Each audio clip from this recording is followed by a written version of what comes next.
So, how do we make sense of a really complex real-world story? Like a huge business success, a major historical event, or even a cultural trend? Well, one of the most powerful tools we have is the case study. Today, we're going to break down how to master it, and we're drawing directly from the fantastic guide, Academic Writing, Simple Concepts and Easy Skills by Mohammed AbdEllah. Let's dive right in. Here's our game plan. First up, we'll nail down what a case study actually is. Then, we're going to open up the investigator's toolkit and check out 6 totally different types of cases. And to wrap it all up, we'll lay out the blueprint for how to structure and format your very own case study report.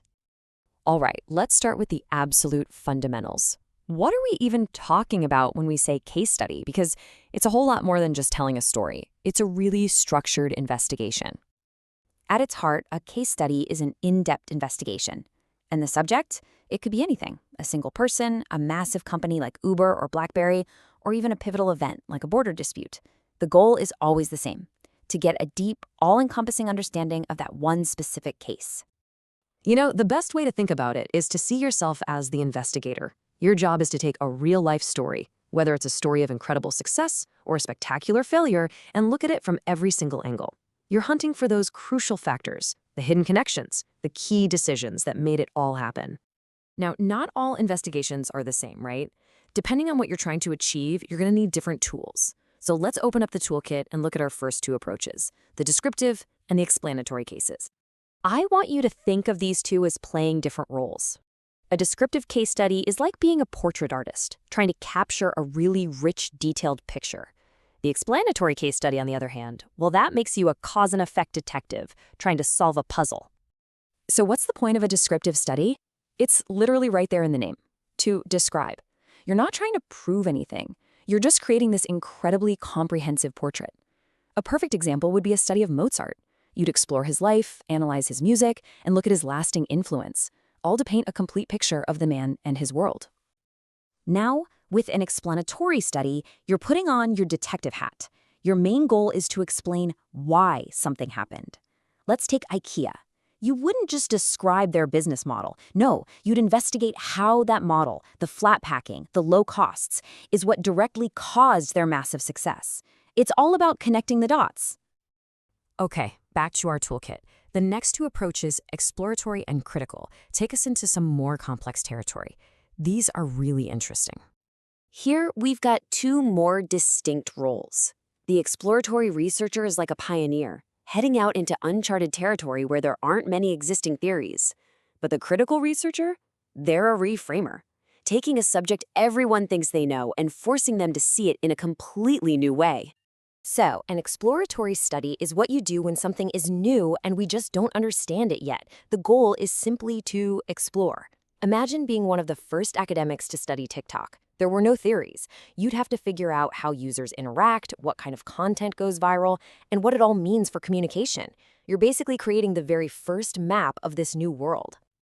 Now, a critical case study, that's a power move. It takes a familiar case and deliberately challenges the way everyone thinks about it.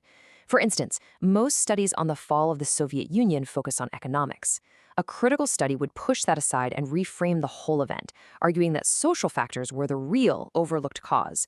The goal is to completely change the conversation. We've got one last pair of tools in our kit. The final 2 approaches, collective and intrinsic, are all about scope. Are you going to look broad or are you going to look deep?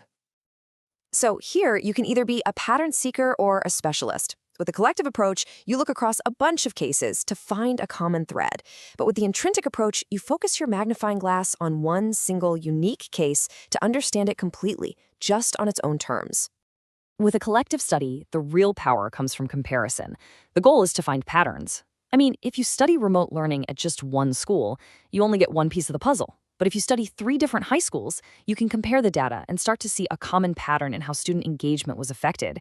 You're searching for a principle that holds true across different situations. An intrinsic study, though, is for when the case itself is the main event. The whole goal is to understand one unique thing. The Rosetta Stone is a perfect example.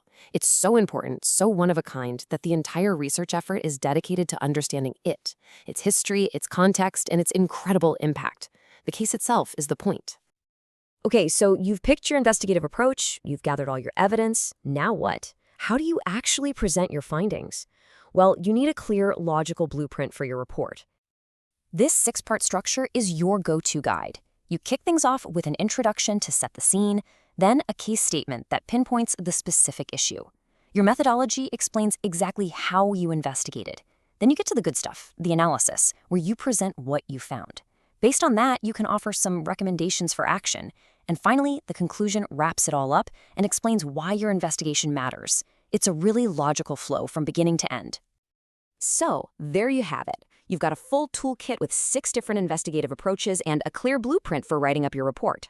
The only question left is what fascinating real-world story, a success, a failure, a total mystery, are you going to choose to investigate first?